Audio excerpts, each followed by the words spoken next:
Welcome back to TLDR's daily briefing for Friday the 13th of June 2025. In today's episode, we cover Modi's visit to the AirIndia crash site, the Spanish Prime Minister's apology over a corruption scandal, and Egypt's deportation of dozens of activists part of the global march to Gaza.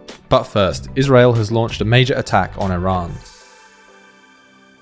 Early on Friday morning, Israel launched a major attack on Iran under the operation name Rising Lion, using some 200 fighter jets, which Israeli Prime Minister Benjamin Netanyahu has said will, quote, roll back the Iranian threat to Israel's very survival. Strikes hit the capital, Tehran, and explosions were reported in other cities including Tabriz and Kermanshah. In the city of Natanz, Israeli strikes hit Iran's main nuclear enrichment facility, which according to the Israeli military suffered significant damage. Iranian state media said 3 top officials were killed by Israel's attack. They include the head of Iran's Islamic Revolutionary Guard Corps, the second highest army commander, and the deputy commander-in-chief of the armed forces. Several nuclear scientists and at least a dozen civilians are also reportedly dead. Israel, meanwhile, intercepted most retaliatory drones launched from Iran. The United States, which was set for a 6th round of nuclear talks with Iran on Sunday, has said that it played no part in Israel's attack and warned Iran against any retaliation against US positions in the region, though the US did acknowledge that it knew the attack was coming. Meanwhile, in a post on Truth Social, US President Donald Trump urged Iran to agree to a nuclear deal, quote, before there is nothing left, indicating that subsequent Israeli attacks will be, quote, even more brutal, which suggests he is either unwilling or unable to restrain Israel from further attacks. However, Iran has announced that it will no longer take part in the deal negotiations set for Sunday, saying Israel's attacks on its military and nuclear sites are a declaration of war. And in a letter to the United Nations, Iran's foreign minister called on the Security Council to immediately address this issue. Meanwhile, the price of oil and gold has soared, while stock markets have tumbled, and the international reaction has been full of statements of alarm, concern, and condemnation of the military escalation, as well as calls for restraint. The International Atomic Energy Agency called Israel's attacks on Iranian nuclear sites deeply concerning. In Europe, British Prime Minister Keir Starmer and German Chancellor Friedrich Merz have issued caution over any further escalation. Meanwhile, Russia, one of Iran's most important allies, said the timing of the, quote, unacceptable strikes was particularly cynical, as it came 2 days ahead of the next round of nuclear talks with the US. You're listening to TLDR's daily briefing. If you want more explainers on what's happening in the world, then you should check out TLDR's other channels. Today we released a detailed explainer of Israel's attack on Iran over on TLDR Global. You can find the video linked in the description or show notes for this episode, or by searching for TLDR on YouTube or Nebula.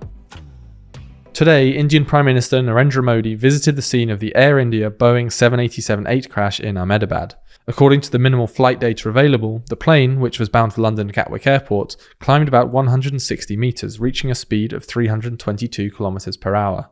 Then, 10 seconds after leaving the ground, its upward motion stalled and the plane began to lose height. A distress call to air traffic control was issued from the plane, which sank steadily downward before crashing into the crowded neighbourhoods surrounding the airport. The crash killed 241 people. Air India said that the plane carried passengers including 169 Indian, 53 British, 1 Canadian, and 7 Portuguese citizens. At a local hospital, Modi met with those who had been injured on the ground, and the sole survivor of the crash, a British national who was on board the flight and somehow escaped the crash almost unharmed except for cuts and bruises. The cause of the crash is still not known, and investigators are still searching for one of the 2 black boxes which will provide more details. But for now, the Indian government is reportedly considering Air India's Boeing 787 fleet. In other news, Spanish Prime Minister Pedro Sanchez has apologised to Spaniards amid a corruption scandal that has toppled a top socialist official. Sanchez admitted he was wrong to trust Santos Cerdan, a party secretary now under investigation for allegedly accepting kickbacks related to public contracts. However, while Sanchez distanced himself from the affair, emphasising that zero corruption is impossible but that there must be zero tolerance for it, opposition leader Alberto Núñez Feijóo called for Sanchez's resignation, urging early elections. Despite his 7 years in power, Sanchez, leading a fragile coalition, has been facing mounting pressure over the last year following repeated political crises, and in April 2024 he threatened to stand down. Corruption scandals have intensified, threatening Sanchez's political future amid widespread calls for accountability.